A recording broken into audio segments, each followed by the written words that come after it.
इस वक्त हमारी मौजूदगी गोरखपुर में है। यूपीएससी का रिजल्ट आया है जिसमें गोरखपुर का मान बढ़ाया है। इशिता शर्मा ने 26वीं रैंक लाई है और यह इनका चौथा अटेम्प्ट था। हमारे साथ बात करने के लिए मौजूद है इशिता जी। पहले तो बहुत बहुत बधाई और कुछ अपने सफर के बारे में बताइए, क्योंकि 26 एक बहुत अच्छी रैंक मानी जाती है। क्या कहना चाहिए? ये मेरा चौथा अटेम्प्ट था। इसके पहले अपने तीसरे अटेम्प्ट में मैंने इंटरव्यू दिया था, पर 14 मार्क्स से मैं फाइनलिस्ट से बाहर हो गई थी। इसके पहले जो 2 अटेम्प्ट थे उसमें मैं प्रीलिम्स भी क्लियर नहीं कर पाई थी। तो फाइनली 4-5 साल की मेहनत के बाद अब 26वीं रैंक मिलना, मैं काफ़ी खुश हूँ, काफ़ी मन में मेरे खुशी है। तो बस यही। क्या लगता है, जिस तरह का आपका परीक्षा हुआ था, मेंस हुआ था, आपको लगा था कि इस तरह का रैंक आ जाएगा, 26वां रैंक? नहीं, एक्चुअली लिस्ट में लोग नाम एक्सपेक्ट करते हैं पर रैंक कोई एक्सपेक्ट नहीं कर सकता, क्योंकि बहुत डाइसी होता है किसको कौन सी रैंक मिले। इनफैक्ट जब मेरी रैंक आई 26वीं, मुझे खुद विश्वास नहीं हुआ कितनी अच्छी रैंक ऐसे आ सकती है मेरी।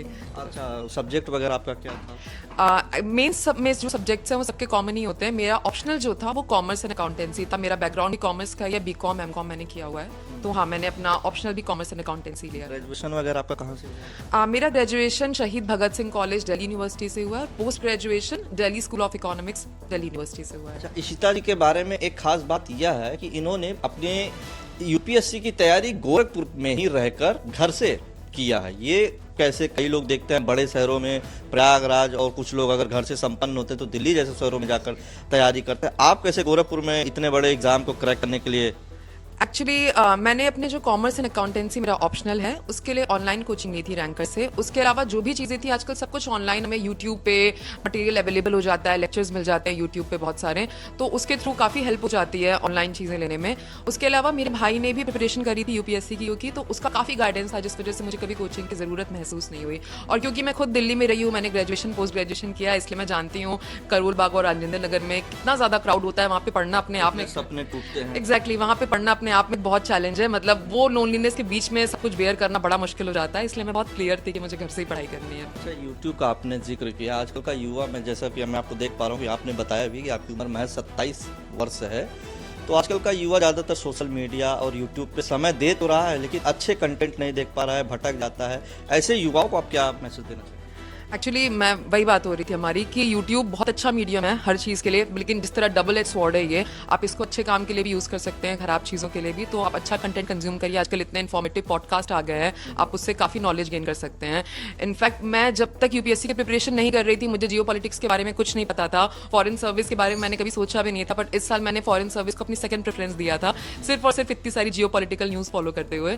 तो काफ़ी इन्फॉर्मेटिव मीडियम हो सकता है अगर उसका फ्रूटफुली इस्तेमाल किया जाए तो। प्रिंसेस की आपने बात किया, तो आपका पहला आईएएस और सेकंड आईएफएस, तो आई थिंक 26वें रैंक के साथ आपको आईएएस। जी जी जी जी जी। किसी जिले की जिला अधिकारी? मतलब हाँ, होपफुली। अच्छा, परिवार में अगर जिक्र करें तो परिवार में कौन कौन है? कैसे फैमिली का सपोर्ट कैसे रहा? जी, मेरे मम्मी पापा हैं। मेरे पापा रिटायर्ड बैंक मैनेजर हैं और मेरा एक बड़ा भाई है।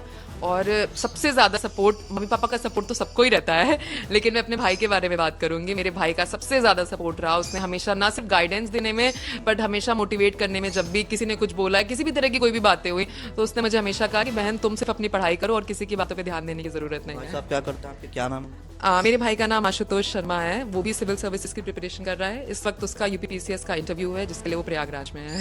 अच्छा, और क्या कहना चाहेंगी, क्या मैसेज देना चाहेंगे? क्योंकि ज़्यादातर ये एक बड़ा डिसीजन होता है कि अपने घर में रहकर तैयारी करना, और एक कहा जाता है कि 14 घंटे 16 घंटे 18 घंटे लगातार पढ़ते हैं लोग। ऐसे मतलब आपका भी ऐसे ही कुछ दिनचर्या रहता था? एक्चुअली मैं ऐसा ही रहता था। इसमें मैं कुछ झूठ नहीं बोलूंगी कि 2 घंटे पढ़ने से काम चल जाता है, ये सच नहीं है। 2 घंटे पढ़ने से काम नहीं चलता। इनफैक्ट जब मेरे तीसरे अटेम्प्ट में इंटरव्यू तक पहुंच गई थी और मेरा नहीं हुआ, तो उसके बाद मैंने देखा कि मेरी राइटिंग, जो रिटन के मार्क्स होते हैं, उसमें काफ़ी कम नंबर थे। तो मैंने 1 साल का गैप लिया सिर्फ उस चीज़ को फिल करने के लिए कि मुझे अपनी राइटिंग बहुत इंप्रूव करनी है। और उसके बाद तो मैंने और ज़्यादा पढ़ाई स्टार्ट कर दी।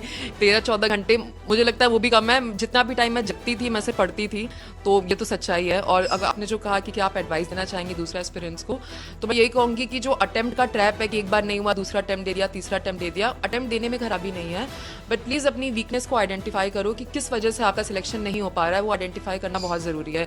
जैसे कई लोगों का प्रीलिम्स क्लियर नहीं हो रहा, तो वो जीएस की वजह से नहीं हो रहा, सीसेट की वजह से नहीं हो रहा, क्यों नहीं हो रहा, कितने मार्क्स से रुक रहा है, ये सब देखना ज़रूरी है। और अपने तीसरे चौथे अटेम्प्ट के बाद अगर आप बहुत ज़्यादा मार्जिन से बार बार रुक रहे हैं, तो इट्स बेटर कि आप एक बैकअप प्लान अपना सिक्योर करें और उसके बाद इस एग्जाम की प्रिपरेशन करें, वरना कई लोगों का टाइम काफ़ी वेस्ट हो जाता है। उसके बाद अगला मूव आई थिंक लेवासना ही है जाने का। कितना एक्साइटेड है और इस दौरान आप जो कितना टाइम बच रहा है, अगर 1 महीना 2 महीने, तो उसको आप किस तरह से मतलब अपने लिए समय दे रही हैं या परिवार को समय दे रही हैं, कैसे का? नहीं, एक्चुअली मेरा काफ़ी टाइम 2-3 महीने का समय है गेस मेरे पास, और मेरा काफ़ी टाइम से मन था कथक सीखने का।